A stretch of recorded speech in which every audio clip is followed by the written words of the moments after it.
Inilah ijazah asli yang saya dapatkan dari Universitas Negeri Jakarta sah. Di sini ada embosnya.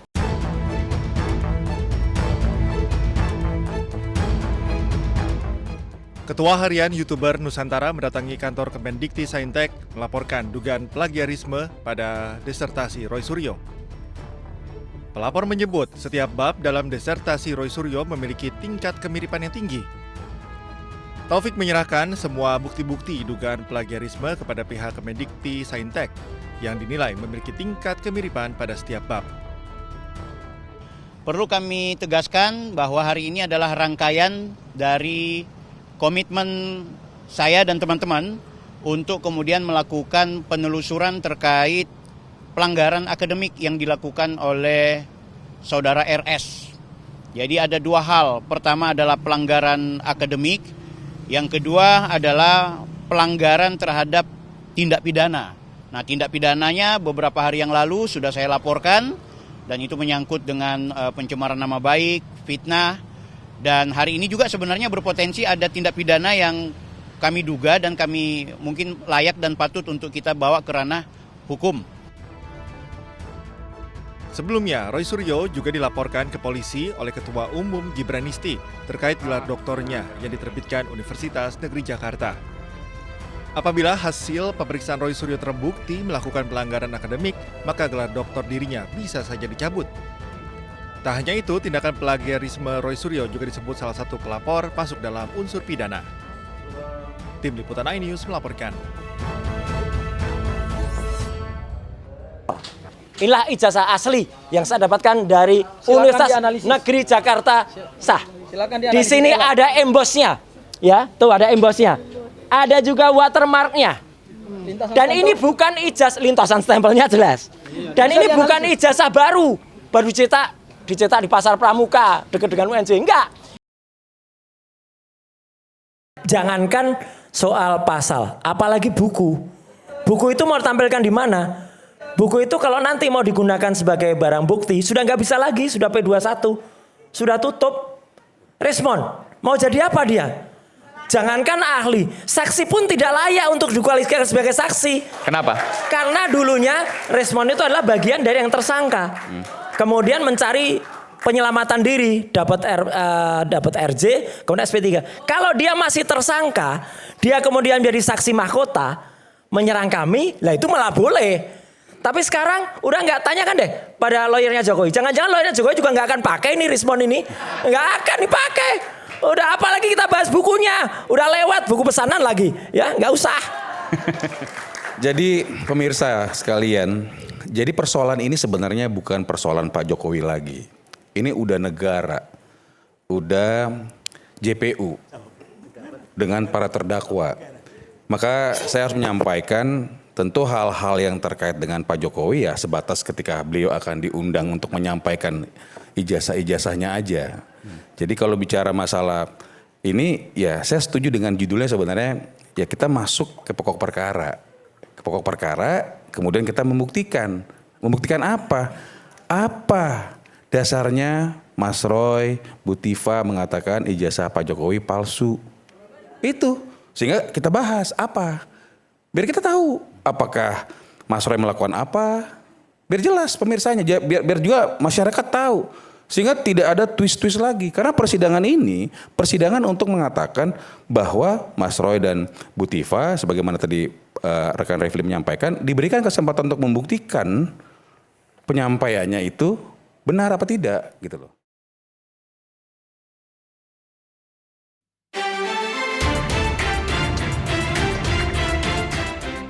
Kuasa hukum Febri Adriansyah, Hotman Paris Hutapea sesumbar jika Kapolri Jenderal Listio Sigit Prabowo tidak meminta izin kepada Presiden saat menetapkan mantan Jampitsus Febri Adriansyah sebagai tersangka. Hotman berdalih seharusnya Kapolri meminta izin kepada Presiden saat akan menetapkan Febri sebagai tersangka. Hotman bahkan menyebut sebagai tangan kanan Prabowo, Febri telah dikriminalisasi oleh polisi.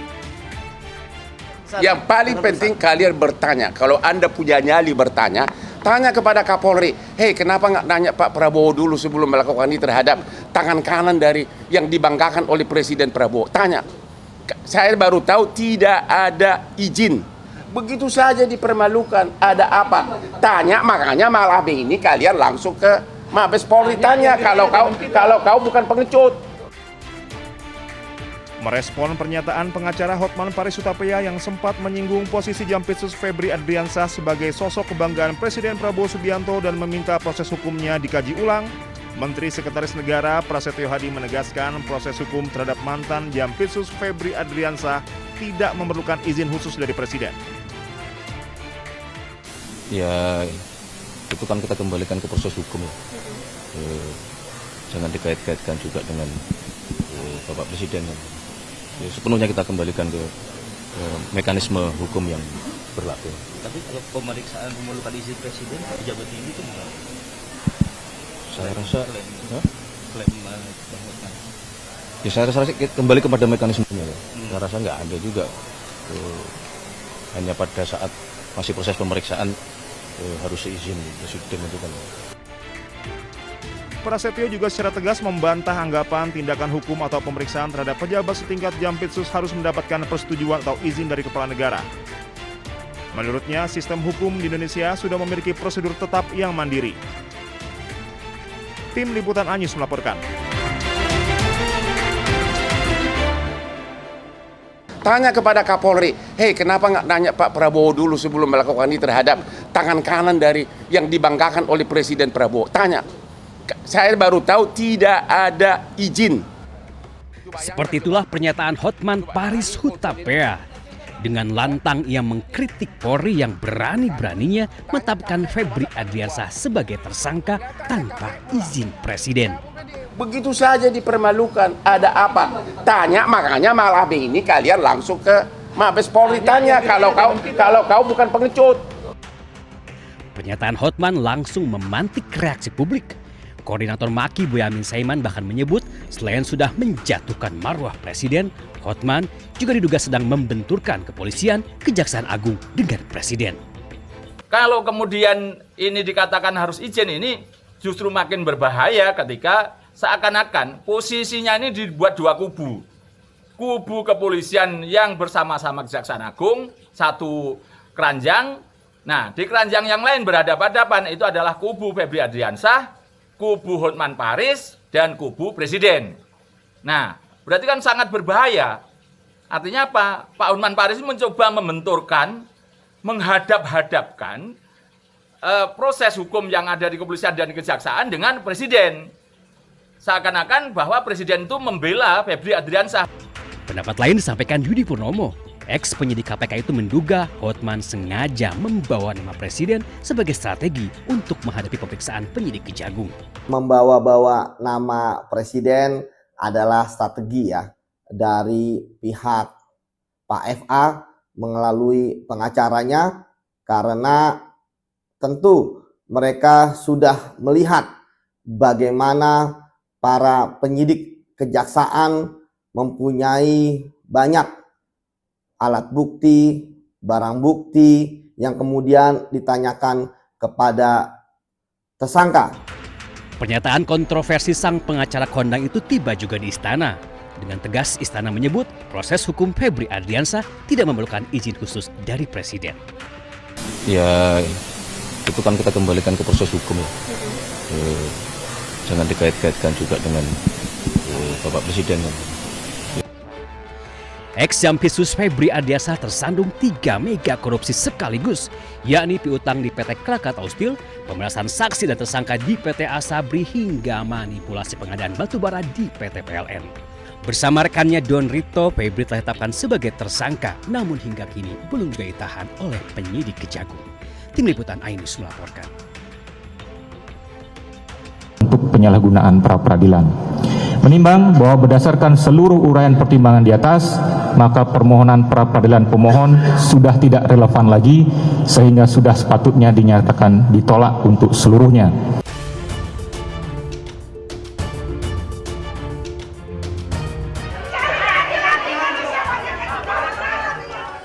Ruang sidang berubah riuh oleh teriakan ibu-ibu pendukung Roy Suryo usai hakim membacakan putusan pra-peradilan. Kekecewaan pun ditumpahkan pendukung Roy Suryo. Hakim Tunggal Sidang Pra-Peradilan Roy Suryo Iketut Darpawan memutuskan menolak seluruh permohonan pra-peradilan kedua Roy Suryo. Hakim menilai Roy Suryo sengaja memecah satu persatu dan menyalahgunakan pra-peradilan dengan tujuan menunda pokok perkara. Dengan demikian penetapan status tersangka Roy Suryo sah. Hakim Tunggal Iketut Darpawan menilai putusan pra-peradilan sebelumnya yang mengabulkan sebagian gugatan terkait penangkapan, penggeledahan dan penahanan tidak mempengaruhi pokok perkara. Nah, bagi saya menyerahkan sepenuhnya. Langkah selanjutnya pada para kuasa hukum saya. Mas Refli, Mas Abdul Ghafur Sangaji, Bu Soraya, Mas Tristan, kemudian Pak Yasena dan lain sebagainya. Ya, saya menyerahkan sepenuhnya. Apakah kemudian mau lanjut dengan pra-peradilan yang keempat? Karena apa? Karena pra-peradilan yang ketiga sudah kami daftarkan. Permohonan kliennya ditolak, kuasa hukum Roy Suryo Refli Harun menyatakan siap masuk ke pokok perkara. Kita hormati putusan ini dan tentu kalau ditanyakan pada Mas Roy apakah Mas Roy siap untuk pokok perkara, at any time kita siap. Ya, ini adalah the lawyer's way untuk mencari jalan agar kemudian Mas Roy ringan, ya, kemudian ringan langkahnya ketika harus berhadapan dengan pokok perkara. Roy Suryo juga sudah mendaftarkan gugatan pra-peradilan ketiganya yang meminta ganti rugi dan rehabilitasi ke Polda Metro Jaya atas penangkapan, penahanan, serta penggeledahan yang dinyatakan tidak sah dalam penanganan kasus dugaan fitnah ijazah Jokowi. Sidang pra-peradilan ketiga rencananya digelar pada 28 Juli. Tak berhenti, Roy Suryo berniat mengajukan gugatan pra-peradilan keempat. Dari Jakarta, tim liputan iNews melaporkan.